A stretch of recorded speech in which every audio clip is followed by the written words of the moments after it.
Hello everyone, this is Kitty Kirishima and welcome back to Character of the Week. This is a video series where I pick one character per episode to draw and comment on. Usually the character is the standout character of the episode or the character with the most development. For Volume 8, Episode 4, I'm going to be drawing Ren. This character of the week is going to be a little bit different because I will be talking a bit of psychology. I'm going to do my best to make sure this is simple and easy to follow because this is RWBY and it really doesn't need to be that deep.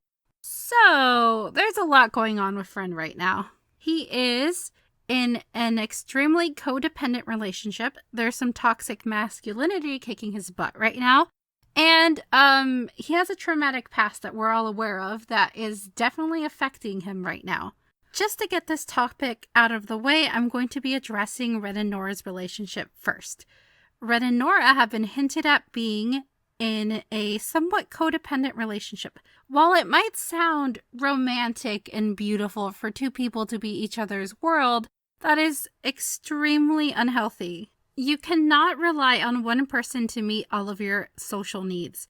That is an extremely unrealistic expectation, and there can be a lot of conflict and distress when those expectations aren't met. Last week I drew Nora, and I talked about how her identity crisis led to her being reckless and getting herself hurt. Because these two characters are extremely close, we can also assume that Ren is also experiencing some kind of distress being separated from Nora. But unlike Nora, Ren is a man, and his feelings are being met with a lot less sympathy than hers were. Let's address the toxic masculinity in the room.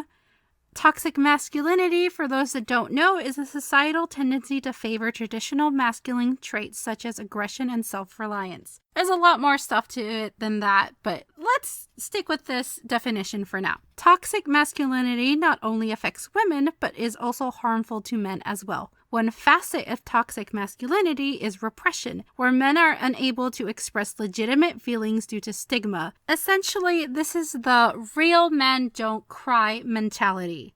This is such a huge part of Ren's character that it's actually his fucking semblance. Ren is characterized as being this calm, collected person that barely shows any emotion. But when he does show some semblance of emotion, he's usually shut down. When he was talking about his concerns to Nora last volume, she kissed him to make him shut up. That's essentially what happened. It might have been really, romantic to some people, but she essentially just told him to shut up with a kiss. In this episode, Yang was extremely confrontational towards Ren. Even though he didn't really want to talk about it and she made him talk about it. He was also made to feel guilty for having this emotional outburst. Essentially, Ren was yet again shut down for showing emotion and concern. His concerns are also extremely valid.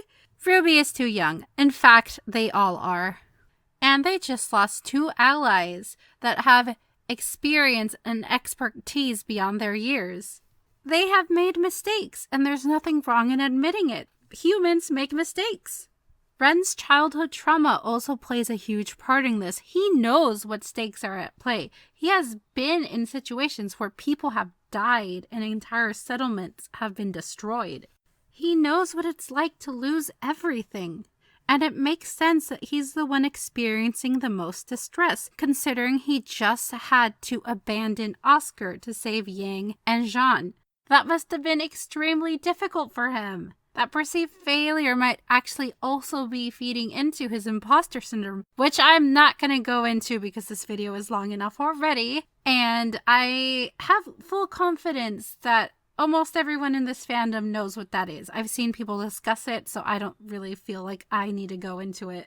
Point is, this episode had a lot of great things to think about when it comes to Ren. I am fully impressed with the writing of this episode. This was a great character moment, and I am excited to see what they do with this. Anyway, that's all I want to talk about right now. I can go on and on, but I don't want to be here all day. So, hope you enjoyed the episode. Hope you like this art.